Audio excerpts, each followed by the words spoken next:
कहानी की शुरुआत में हमें दूर दराज एक गांव का सीन दिखाया जाता है जिसमें दो बच्चियां खेल रही होती हैं। कैरोल 10 तक की काउंटिंग कर रही होती है और लॉरेन छुपी हुई होती है।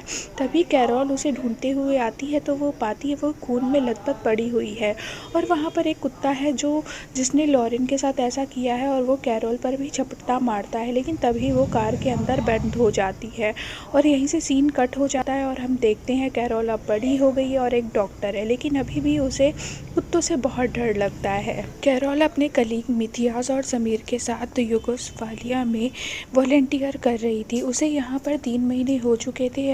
अब ये तीनों यहाँ से अपने घर को निकलने वाले थे। तभी समीर कैरोल से बोलता है आज शाम को पब में चलोगी क्या? तो कैरोल इसके लिए मना कर देती है। इसके बाद हमें दिखाया जाता है वो तीनों ही पब में रहते हैं और वहाँ समीर कैरोल को पटाने की कोशिश कर रहा होता है और मिथियास किसी और के साथ मज़े ले रहा होता है। तभी समीर कैरोल से बोलता है तुम्हें कैसे लड़के पसंद है? तो कैरोल बोलती है मुझे बॉडी बिल्डर टाइप लोग पसंद हैं। जब ये तीनों पब से लौटकर अपने अपने रूम की तरफ जा रहे होते हैं तो कैरोल को एक डॉग मिलता है और वो उसे देखकर वहीं पर कांपने लगती है और उसकी हालत ख़राब हो जाती है। जब मिथियास उसे देखता है तो बोलता है तुम अपने रूम में जाओ और रेस्ट करो जाके। कैरोल अपने रूम में जाती है और अपना नेकलेस उतारती है जिसमें उसकी फ्रेंड लॉरेन की फ़ोटो होती है और वो इसे लगभग रोज़ देखती थी। सुबह हम देखते हैं तीनों ही अपने घर के लिए रवाना हो जाते हैं और आगे चलकर उनको एक चेक पोस्ट मिलता है। तो आर्मी बोलती है आपको यहाँ पर 3 घंटे वेट करना पड़ेगा। तभी मिथियास बोलता है 3 घंटा हम क्यों वेट करेंगे, चलो हम शॉर्टकट ले लेते हैं, मुझे ये रास्ता पता है। तो वो लोग शॉर्टकट लेते हुए जंगल के रास्ते से जाने लगते हैं, लेकिन आगे चलकर जंगल वाला रास्ता बंद हो जाता है। तभी समीर मिथियास से बोलता है तुमने गलत रास्ता बता दिया और ऐसे चढ़ के दोनों में बहस होने लगती है। तभी कैरोल उन लोगों की लड़ाई को शांत कराती है और फिर बोलती है चलो कोई बात नहीं, अब हम नेक्स्ट रूट ले लेते हैं। वो लोग नेक्स्ट रूट लेते हैं और एक टाउन में पहुंचते हैं। वहाँ पर एक आदमी काम कर रहा होता है तो समीर उसके पास जाकर उससे पूछता है। वो आदमी उस घर के अंदर चला जाता है तो समीर भी उसके पीछे अंदर चला जाता है। थोड़ी देर बाद मिथियास उतरकर वो भी घर के अंदर जाता है। कैरोल गाड़ी से उतर जाती है और वहाँ पर एक बच्ची को झूला झूलते हुए देखती है। उसे वहाँ का सीन बहुत ज़्यादा अजीब लगता है। जो बच्ची झूला झूल रही होती है उसके दोनों आंखों में पट्टियाँ बंधी होती है और उसकी माँ उसे बुलाकर तुरंत अंदर ले जाती है। तभी कैरोल के दोनों फ्रेंड आ जाते हैं और गाड़ी आगे को मोड़ लेते हैं और वो लोग आगे जाने लगते हैं। तभी कैरोल लेटे लेटे उसकी आँख लग जाती है और दोनों की बहस जारी रहती है। तभी कैरोल की जब नींद खुलती है वो देखती है कुछ मुखौटोबाजों ने उन लोगों को पकड़ लिया है। तीनों को वो पकड़ने लगते हैं, मारने लगते हैं। तभी मिथियास वो कैरोल को पकड़कर एक केज में बंद कर देते हैं। समीर के साथ भी यही कर रहे होते हैं, लेकिन मिथियास भागने लगता है तो वो उसकी पैर में गोली मार देते हैं और उसको भी पकड़कर वो केज में बंद कर देते हैं। इसके बाद हम देखते हैं कैरोल को नींद आ जाती है और जब उसकी नींद खुलती है तो वो एक जगह में होती है। उसके केज में साथ में समीर होता है, मिथियास भी उसके सामने वाली केज में होता है और एक दूसरा आदमी भी होता है, लेकिन उसको इंग्लिश नहीं आती। उसके बाद वो लोग ऊपर, उनके पास एक खिड़की होती है, वो लोग ऊपर से झाँक कर देखते हैं तो उनको समझ में आता है ये एक गैराज है और पता नहीं क्यों उन लोगों को यहाँ पर बंद करके रखा गया है। वो लोग समझ गए थे ये एक गैराज है। इसके बाद वो लोग नोटिस करते हैं 2 किडनैपर आते हैं और वो लोग उन लोगों को हड़काने लगते हैं और वो कैरोल से बोलते हैं समीर से दूर रहो। कैरोल जब उनको दूर करने की कोशिश करती है तभी वो लोग कैरोल से बदतमीज़ी करने लगते हैं और समीर जब कैरोल का बचाव करने लगता है तो वो उसको शॉक दे देते हैं। इसके बाद दोनों किडनैपर कैरोल से बदतमीज़ी करते हैं। तभी एक डॉक्टर आ जाता है जो कैरोल को बचा लेता है। वो डॉक्टर दोनों को चेक करता है कि उनको कोई इंजरी तो नहीं हुई है। इसके बाद वो मिठाई के पास जाता है, उसे भी चेक करता है। इसके बाद उनको खाना दिया जाता है। उसके बाद फिर से उनका बॉडी चेकअप किया जाता है। केज में सबसे बड़ी प्रॉब्लम ये थी कि वहाँ पर एक ही वॉशरूम था और वो सब तरफ से खुला हुआ था और जब भी कैरोल उसमें जाती थी तो सामने के केज में एक था जो उसे देखा करता था और कैरोल को ये बहुत बुरा लगता था। वहाँ पर एक फ़ोन आता है जिसे किडनैपर डॉक्टर उठाता है। उसके बाद किडनैपर डॉक्टर जाता है और समीर को केस से निकाल लाता है और उसे 2 आदमी पकड़कर अंदर ले जाते हैं।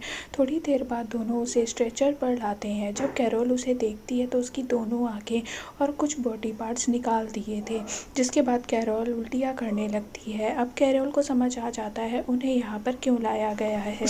उसके बाद जब कैरोल बाहर खिड़की से झाँकती है तो वो देखती है कि समीर के बॉडी ऑर्गन को बहुत सारे पैसों में बेच दिया गया है। उसके बाद कैरोल देखती है कि उसके केज का दरवाज़ा खुला होता है। वो केज से बाहर निकलती है, वो मिठाई के केज में जाती है, मिठाई वहाँ नहीं होता। इसके बाद वो बाहर जाती है तो वो अपनी लॉरेल फ्रेंड को देखती है। उसके बाद वो देखती है किडनैपर ने उसके पीछे 2 कुत्तों को छोड़ दिया है। इसके बाद कैरोल की आँख खुल जाती है, यानी कि वो एक सपना देख रही होती है और पास ही में मिठाई का केज होता है। तो वो देखती है कि मिठाई अपनी फैमिली को मिस कर रहा है। इसके बाद कैरोल को कुछ गाड़ियों की आवाज़ सुनाई देती है। वो देखती है कि वहाँ पर आर्मी की गाड़ी आई है और वो वहाँ विंडो से खूब तेज़ से चिल्लाने लगती है हेल्प के लिए। लेकिन तभी वहाँ डॉक्टर आ जाता है और कैरोल से बोलता है अगर तुमने दोबारा ये किया तो मैं तुम्हारे अंदर ये इंजेक्शन पूरा डाल दूँगा। इसके बाद हम मिठाई को देखते हैं।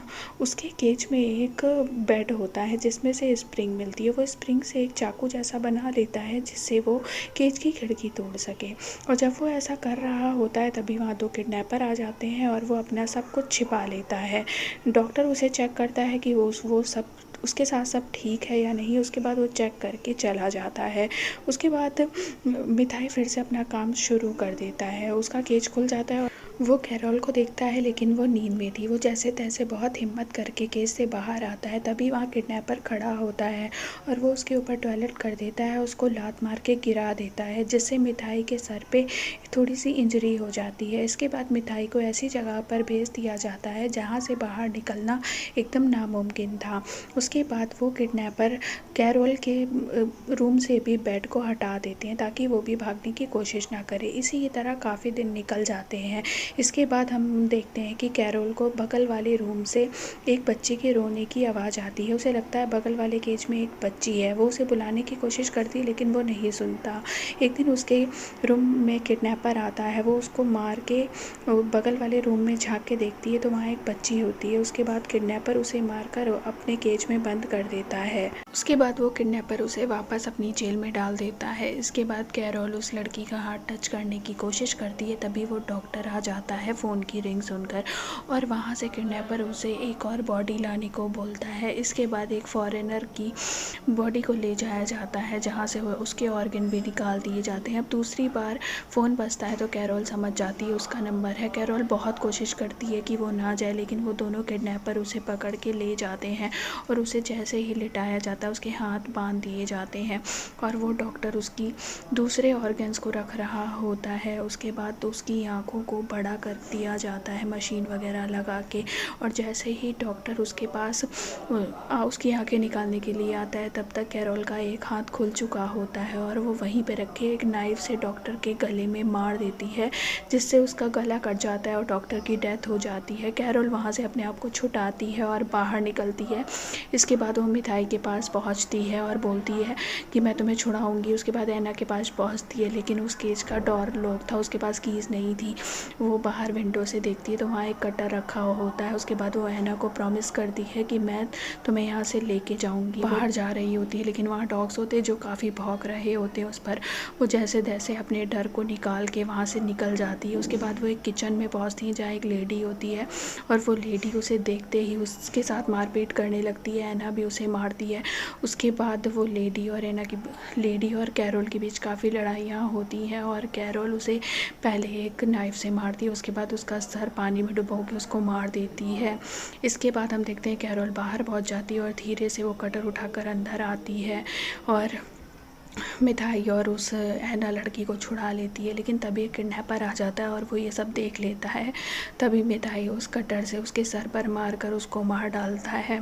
इसके बाद वो तीनों वहाँ से बाहर निकल जाते हैं। मिठाई भाग नहीं पा रहा था क्योंकि उसके पैर में चोट लगी हुई थी।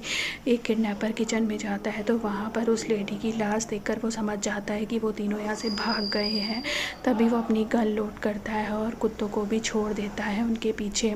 यहाँ पर मिठाई नहीं भाग पा आ रहा था तो मिठाई उन दोनों से बोलता है तुम लोग आगे जाओ, मैं यहाँ संभालता हूँ। इसके बाद वो दोनों आगे भाग जाते हैं और मिठाई के पास जैसे ही डॉग्स आते हैं, मिठाई एक डॉग को मार देता है, लेकिन 2 डॉग उसको चीर फाड़ करके मार डालते हैं। इसके बाद हम देखते हैं कि कैरोल और ऐना भाग रहे होते हैं और उन्हें एक आर्मी की गाड़ी दिखाई देती है। वो जैसे ही उसे रोकने की कोशिश करते हैं, लेकिन वो आर्मी की गाड़ी आगे निकल जाती है। तभी वो देखते हैं किडनैपर की गाड़ी भी आ जाती है। वो ऐना को छुपा देती है और वो बोलती है मैं उनको डिस्ट्रैक्ट करूँगी। इसके बाद वो देखती है वहाँ पे बम के वायर होते हैं, वो वहाँ पे बैठ जाती है। तभी डॉग्स आते हैं और वो बम ब्लास्ट हो जाता है। उसको डॉग से तो छुटकारा मिल जाता है, लेकिन वहाँ किडनैपर आ जाता है और उसके ऊपर गोलियां चलाने लगता है। तभी वहाँ वो कॉर्न के एक खेत में घुस जाती है और वहाँ चुपके से किडनैपर को मार देती है। लेकिन एक किडनैपर ऑलरेडी वहाँ पर होता है जो कैरोल पर गोलियां चला देता है, उसको गोली लग जाती है। अब जैसे ही किडनैपर उसके पास में आता है, ऐना उसका ध्यान भटका देती है और कैरोल उसके पैर में एक लकड़ी गाड़ देती है और उसको शूट कर देती है। इसके बाद कैरोल बेहोश होने वाली होती है, लेकिन तभी उसको